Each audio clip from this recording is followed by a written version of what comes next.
আপনি আজকে ২ টা কাণ্ড হইছে। আপনারা দেখেন, আম ধরেন এইখানে যদি কেউ সেল করার তো সুযোগ পায় নাই, কারণ এখানে কোনো রিজেকশন হয় নাই। আর যারা এখান থেকে চান্স পায় নাই, এখান থেকে সেল করার জন্য সিদ্ধান্ত নিয়ে বসে আছে, মার্কেট কিন্তু সেখানে যায় নাই। সেখানে না গিয়েই কিন্তু মার্কেট যেটা প্রফিট দেওয়ার বা সেল যেটা হওয়ার, যেটার জন্য আপনি বসে আছেন, হয়তো এখানে আপনি ১০০ পিপস, এখানে তো অলমোস্ট আপনার ৬৪ থেকে প্রায় ৩৭, বিশাল একটা প্রায় ২০০-২৫০ পিপস ডাউন, যেটার জন্য আপনি বসে আছেন যে মার্কেট এখানে আসলে সেল করবেন, ১-১৫০-২০০ পিপস আপনি প্রফিট নেবেন, যেটার সুযোগ কিন্তু আপনাকে দেওয়া হয় নাই।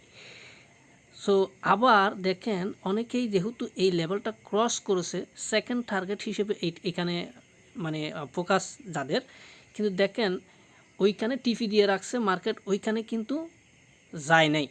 যে কারণে এখন তারাও একটা ফাঁদে পড়ে গেছে যে মার্কেট তাদের এইখানে টিপিটা দিল না, আর এই পর্যন্ত যে প্রফিটগুলো ছিল সেগুলোও কিন্তু তার বুক করতে পারে নাই, এগুলো মিস হয়ে গেছে। কারণ সে এইখানে যেহেতু মার্কেটটা আসছে, সে টার্গেট করতেছে যে মার্কেট অবশ্যই এই লেভেলটিতে টাচ করবে, তাহলে সে প্রফিটটা বুক করতে পারে নাই, মিস হয়ে গেছে।